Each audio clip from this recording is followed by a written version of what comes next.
안녕하세요. 오늘도 들러주셔서 감사합니다. 새벽에 들려주는 옛 이야기 시작하겠습니다. 지리산자락 매봉고개 아래엔 매치골이라 불리는 작은 산골 마을이 하나 있었다. 들길이 험하고 겨울이 길어 해는 3번 늦게 뜨고 배고픔은 3번 먼저 온다는 외진 곳이었다. 그 마을 끝자락엔 초라한 초가집 한 채가 바위 틈에 비스듬히 기대어 서 있었다. 그 집엔 늙은 어머니 최씨 부인과 다리를 저는 외아들 봉길이 살고 있었다. 봉길은 어려서 앓은 열병 탓에 왼쪽 다리에 힘이 없었고 곧은 발걸음을 가져본 적이 없었다.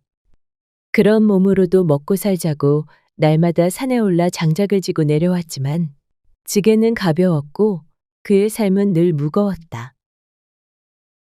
최씨 부인 또한 병든 몸을 이끌고 새벽이면 들로 나갔다. 봄이면 나물 캐고 여름엔 버들잎을 따고 가을엔 도토리를 주워왔다.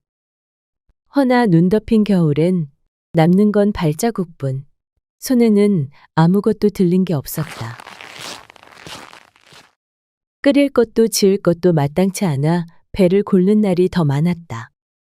어머니, 오늘은 뭐 좀 드셨습니까?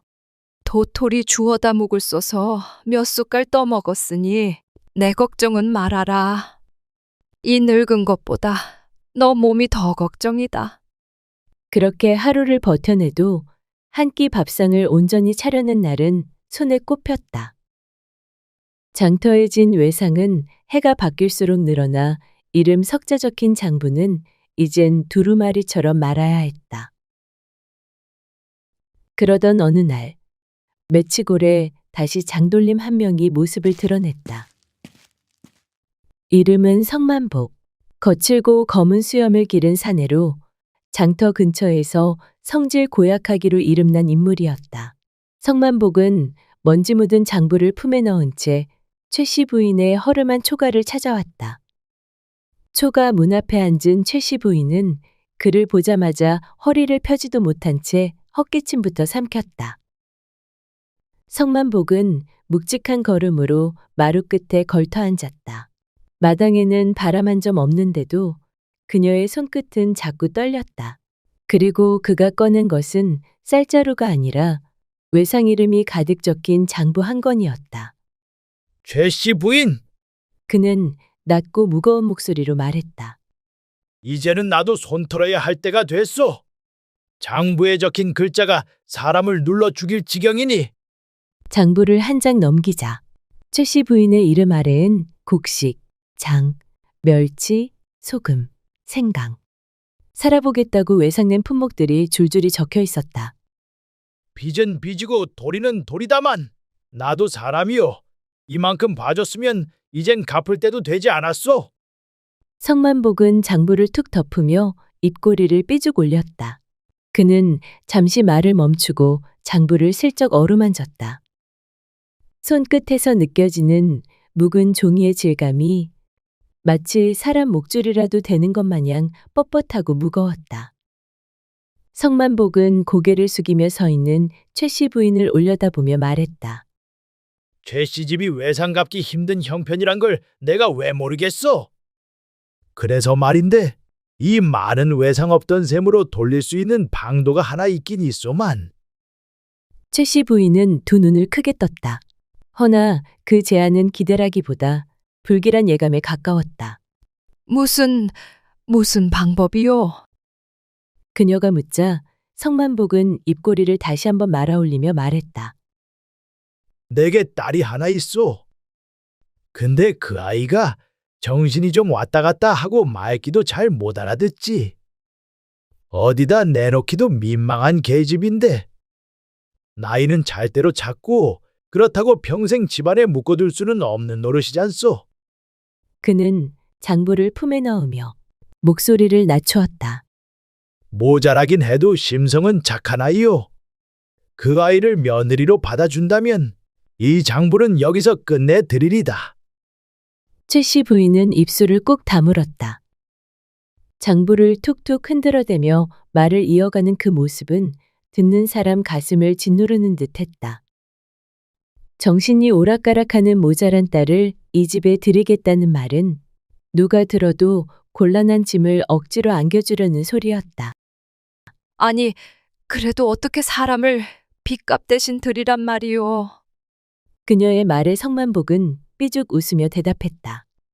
사람은 사람이지요. 허나 그게 멀쩡한 계집이었으면 내 어찌 빚이랑 맞바꾸자고 말이나 꺼냈겠소. 계집에 하나요. 그저 주는 겁니다. 만약 정 내키지 않는다면 이 외상장부 관아에 넘기지요. 현감 어르신 손에 가면 당신 아들은 매 맞고 당신은 종살이로 나갈 팔자일 텐데. 길고 무거운 침묵이 이어졌다. 그녀는 끝내 아무 말도 못한 채 고개만 끄덕이고 말았다. 그제야 성만복은 장부를 품에 넣고 일어났다. 그럼 내 그리 알고 가겠소. 그 아이를 잘 부탁하오. 성만복이 돌아간 지 얼마 지나지 않아 봉길이 지게를 내려놓고 집으로 들어섰다. 어머니, 저 왔습니다. 최씨 부인은 무어라 대답도 못하고 봉길 주변을 서성거리기만 했다. 아들에게 모자란 계집아이를 네 처로 드려야겠다는 말을 차마 꺼낼 수가 없었다. 봉길이 눈치를 채고 다가왔다. 어머니, 무슨 일 있으신 거요? 그제야 최씨 부인이 조심스레 입을 열었다. 사실은 말이다. 좀 전에 성만복이 다녀갔다. 외상값을 못 갚으면 관아에 일러 바치겠다더라. 그런디 그자가 자기 딸 하나를 우리 집에 들이면 외상을 없던 걸로 하겠다는구나. 봉길은 눈이 커졌다. 예? 그게 무슨 말씀이세요? 갑자기 그 사람 딸을 들이다니. 최씨 부인의 눈가가 붉어졌다. 그 아이가 정신이 조금 모자란단다. 말귀도 제대로 못 알아듣고 세상 물정도 모른단다. 그런 아이를 네 처로 들이는 게 내가 어찌 속이 편하겠니? 잠시 말이 끊겼다. 방 안은 나뭇가지 부딪히는 소리만 들렸다. 봉길은 조용히 고개를 숙였다. 그리고 한참을 그렇게 있다가 천천히 입을 열었다. 어머니, 저는 괜찮습니다. 이렇게 가난한 집에다 다리까지 불편한 저한테 어느 누가 시집을 오려고 하겠습니까? 그런 처자라도 저한테 시집 오겠다는 것만 해도 그저 고마운 거지요. 그 말에 최씨 부인은 고개를 돌렸다. 그녀의 눈가에 작은 물방울이 맺히고 있었다. 해가 산마루 너머로 기울 무렵 맺히골 끝자락 초가 앞에 먼 길을 걸어온 낯선 소녀가 모습을 드러냈다. 들꽃이 흐드러진 고갯길. 그 아래서 복수는 맨발로 서 있었다. 저고리는 헤어졌고 머리는 반쯤 풀린 채 두 손에는 어디서 꺾어왔는지 모를 들국화 몇 송이를 꼭 쥐고 있었다. 해가 질 무렵 들판에서 놀다 돌아온 아이처럼 해맑은 웃음을 머금고 있었다. 최씨 부인은 그 모습을 보고도 한동안 아무 말도 하지 못했다. 초가집 앞에 선 복수는 최씨 부인을 보더니 느릿하게 고개를 숙였다. 저 왔어요. 우라부지가 여기로 가래서. 한참을 걸어온 듯 지친 기색이 역력한 아이가 마당 끝에 모습을 드러냈다. 걸음은 느렸고 말투는 어눌했으며 눈빛은 자꾸만 허공을 헤맸다. 누가 봐도 세상살이에 익숙한 아이는 아니었다. 아버지가 가라 해서 여길 왔단 말이냐? 최씨 부인이 조심스레 묻자 복수는 고개를 빳빳이 들었다. 여그가 내 시집이라 해서요. 그녀는 두 손에 들고 온 들꽃을 최씨 부인 앞에 조심스레 내밀었다. 말없이 받아든 최씨 부인은 왜인지 그 들꽃을 놓지 못하고 한참을 바라보았다. 참말로 이상한 계집이었다. 어딘지 모르게 빠져있고 어딘가 모르게 허술하며 누가 봐도 모자라 더 눈에 밟히는 아이였다. 이게 내 며느리란 말이냐? 최씨 부인은 마른 입술을 닫고 속으로 중얼거렸다. 한숨인지 체념인지 모를 긴 숨이 목을 타고 흘러내렸다. 복순이 마당 끝에 서 있을 무렵 문 안쪽에서 인기척이 들렸다. 방문이 열리고 아들 본길이 무릎을 짚으며 절뚝이는 걸음으로 걸어 나왔다. 그는 마당 한복판에 서 있는 복순을 보고 잠시 멈칫했다. 복순은 고개를 들고 지붕 쪽을 보며 싱긋 웃더니 말했다. 참새랑 같이 나왔다. 본길은 무슨 말인가 싶어 고개를 들었다. 방금 전 처마 끝에서 참새 한 마리가 활활 날아가는 게 보였다. 복순이 손가락으로 지붕을 가리키며 말했다. 참새가 먼저 푸드득 날고 그 다음에 오라버니가 나오시길래요. 우리 할매가 그러던디 그런 날은 복이 들어온대요. 오라버니가 지 신랑 맞쥬? 저 시집 참말로 잘 온 것 같구먼요. 본길은 말없이 그녀를 바라보다가 천천히 고개를 돌렸다. 무어라 대꾸하고 싶었으나 도무지 어떤 말부터 꺼내야 할지 몰랐다. 복순이 멋쩍게 웃으며 다가왔다. 저는 복순이에요. 외상값 갚으러 왔어요. 그리고 눈을 동그랗게 뜨고 속삭이듯 덧붙였다. 울 아버지가 그러셨거든요. 우리 집이 외상을 많이 지어서 내가 여기 와야 빚이 사라진다고. 그 말에 본길은 처음으로 그녀의 얼굴을 찬찬히 바라보았다.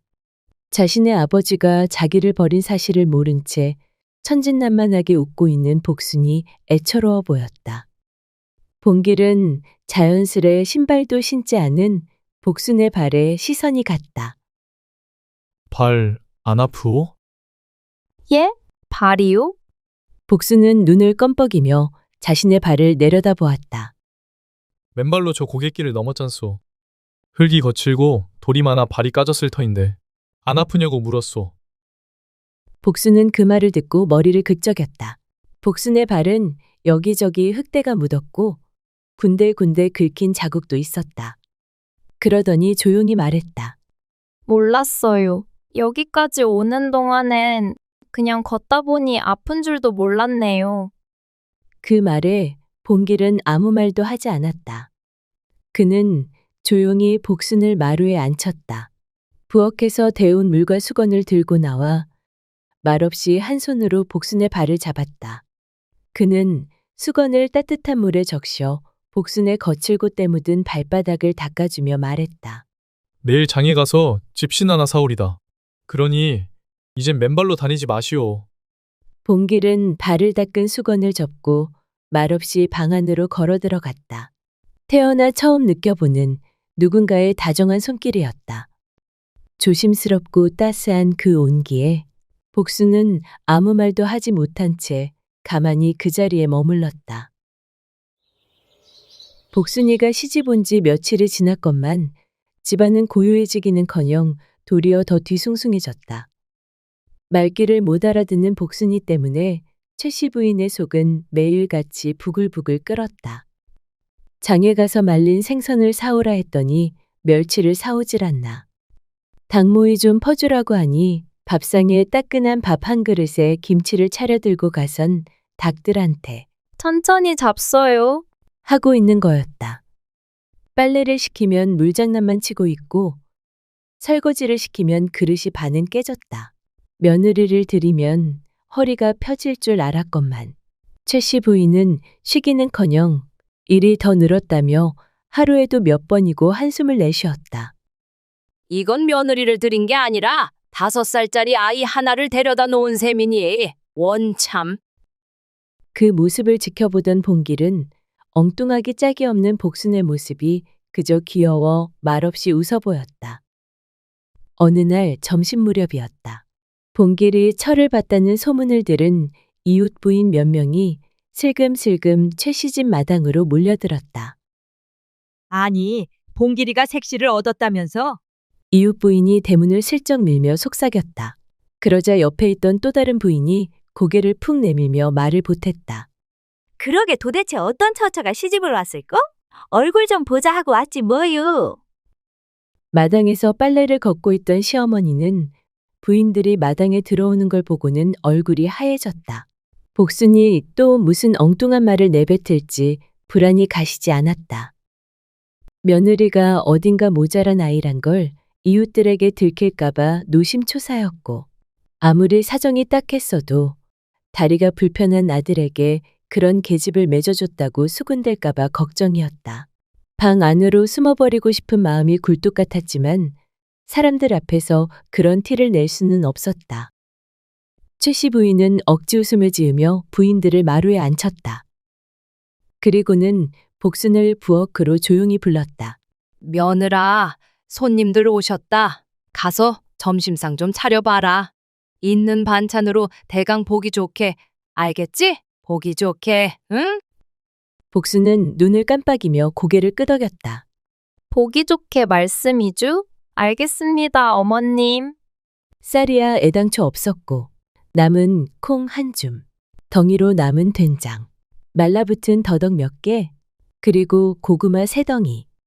복순은 이리저리 재보다가 고구마 3덩이를 찐 뒤 절구에 넣고 정성스레 찢기 시작했다. 이렇게 쿵쿵 찌으면 떡처럼 되겠지? 고구마를 찢던 중 옆에 놓여있던 삶은 율무 바가지를 실수로 건드리고 말았다. 그 바람에 율무 한 줌이 고구마 반죽이로 툭 떨어져 버렸다. 어머, 이거 어쩌지? 에잇, 모르겠다. 그냥 같이 섞어버려야겠다. 복순은 손으로 휘휘 저어 그대로 섞어버렸다. 잠시 후 복순이 상을 들고 나왔다. 호박잎국, 고구마떡, 된장 더덕구이, 콩밥. 차려나온 음식을 보니 최 씨 부인은 속이 타들어갔다. 또 별 희한한 걸 만들어 왔구먼. 에휴, 이걸 입에 댈 수나 있을런지 모르겠네. 먼저 한 부인이 조심스레 고구마를 한 입 떼어 먹었다. 잠시 후 그 표정이 바뀌었다.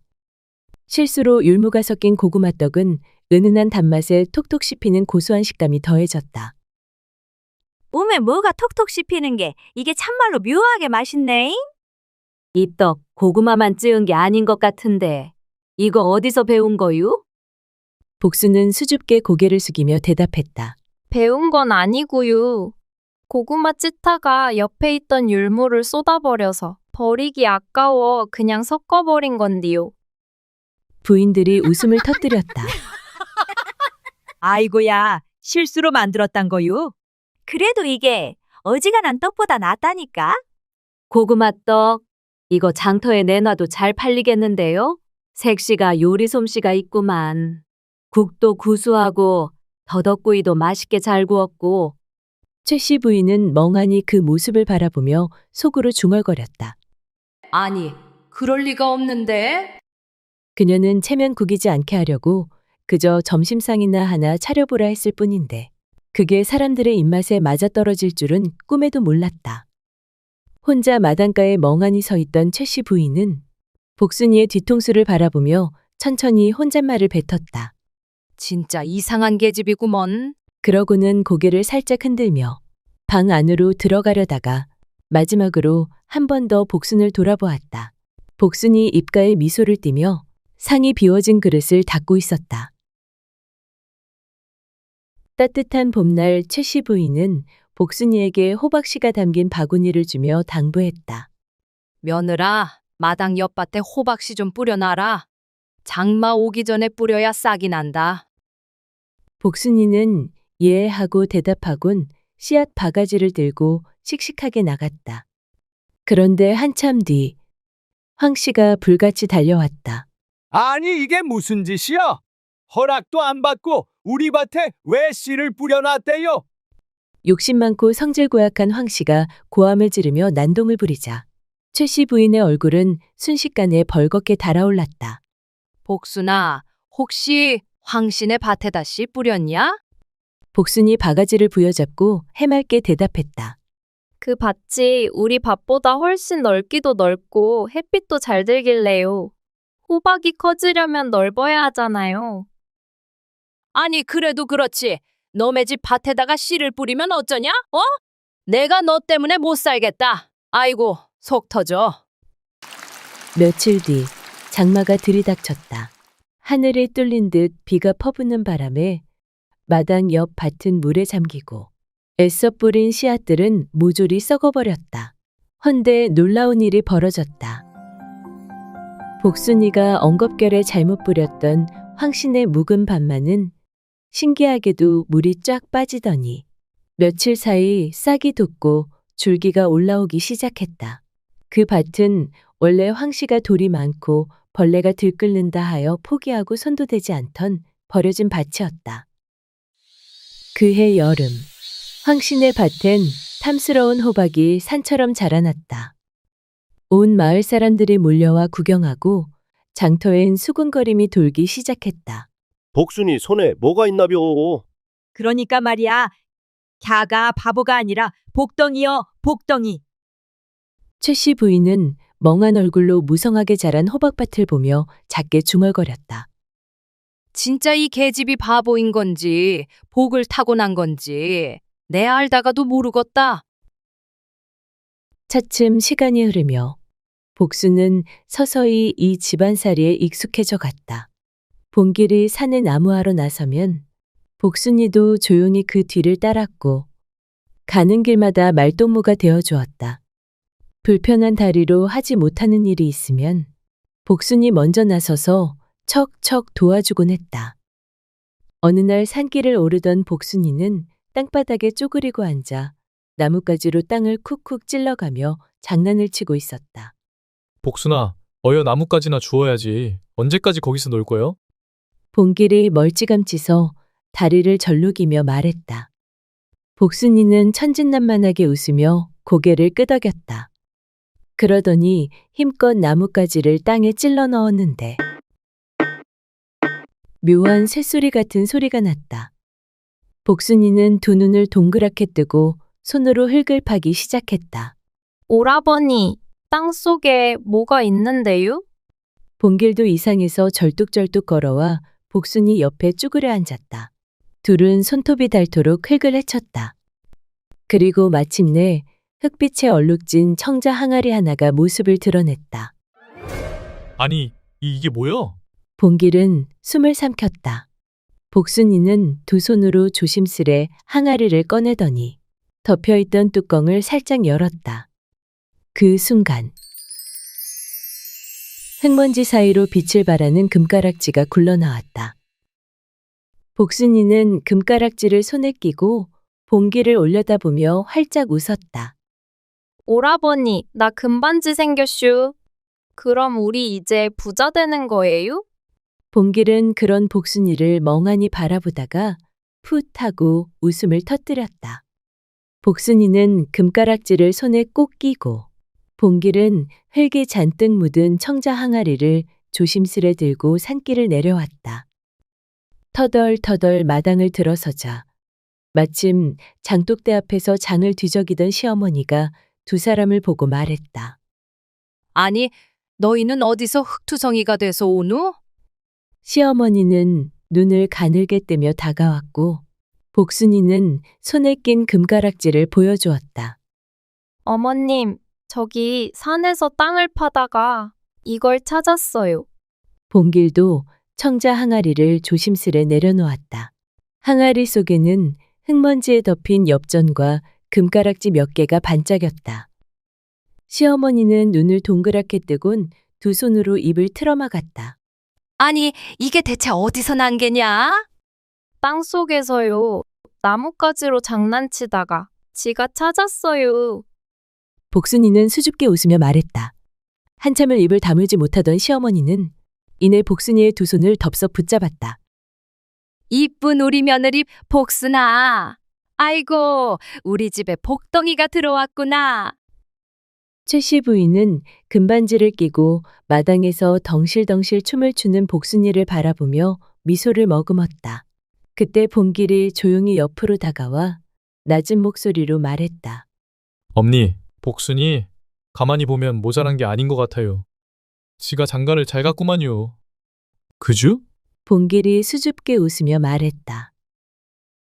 최씨 부인은 고개를 돌려 봉길을 바라보았다. 그 얼굴엔 복순이에 대한 말 못할 고마움이 고스란히 서려 있었다. 잠시 침묵이 흐른 뒤 최씨 부인은 빙긋이 웃으며 혼잣말처럼 중얼거렸다. 허허, 내가 복덩이를 발로 걷어 찰 뻔했구먼. 따사로운 봄 햇살이 골목을 감싸 안았다. 복순이의 해맑은 웃음소리가 마을 끝까지 퍼져나갔다.